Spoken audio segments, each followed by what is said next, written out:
అట్లాంటి display board repair చేసేవాళ్ళు లేదు. ప్రస్తుతం అయితే స్క్రోలింగ్ టైప్లో ఒకటి దొరుకుతుంది.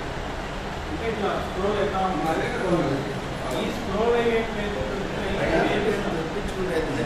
అది హైదరాబాద్లో వేయలేదు కాబట్టి డిస్ప్లే అంటే అదే కనపడతారు. అది చాలా ఇప్పుడు ఈ స్క్రోలింగ్ టైప్ అయితే డిస్ప్లే బోర్డు పెడతాము. ప్లస్ లైసెన్సులు పెంచడానికి ప్రయత్నిస్తాం. పెంచకూడదనే ఆలోచన లేదు, ఎవరు వచ్చినా ఇవ్వాలనే ఆలోచన. కాకపోతే ఒకటేమంటే వాళ్ళకి ఇవ్వడం వల్ల మనకి మైనస్ ఏం జరుగుతుంది అంటే సెక్యూరిటీ లేకుండా వాళ్ళు సరుకు తీసుకుంటున్నారు. మళ్ళీ భారత్ ప్రజా రైతు సంక్షేమ సంఘం నుండి ఈరోజు అగ్రికల్చర్ మార్కెట్ యార్డ్లో రైతుల సమస్యలపై చర్చ జరుపుతున్నాం. ఇట్లు మీ కసిరెడ్డి శ్రీనివాసరెడ్డి.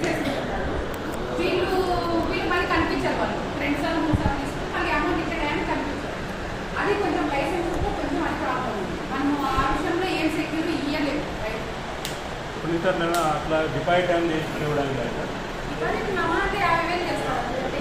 పెంచి అట్లా చేయడానికి ఏదైనా పెంచడానికి ప్రయత్నిస్తాము. ఇంకోటి ఈయన అనేది గవర్నమెంట్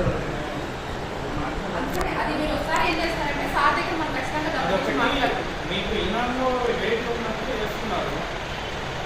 వేసిన తర్వాత మామూలుగా అయితే మీకు కావాల్సినది ఇది ఇంకో కంప్యూటర్ మాదైతే రేటు వరకు వస్తుంది. మీరు కాదు,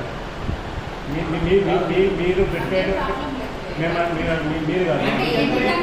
కూడా అనౌన్స్మెంట్ చేస్తున్నారు. వాళ్ళు చీనీ రైతులు చీనీ కాయలు వ్యాపారం చేసే వ్యాపారస్తులు కూడా వాళ్ళ దాంట్లోనే ప్రతి దాంట్లో నోట్ చేసుకోమంటే అయిపోయి కదా. ఆన్లైన్ వచ్చేస్తున్నట్టు డిస్ప్లే వాళ్ళని వచ్చేస్తాడు, తీసుకుంటాడు. వాళ్ళ సంబంధం లేదు, ఏమి కాదు, వాళ్ళు సంబంధమే. ఈయన నుంచి లింక్ ఇస్తారు. స్క్రోలింగ్ ఎట్లా ఉంటుంది దాని ప్రకారం స్క్రోలింగ్ అనేది ఏమంటే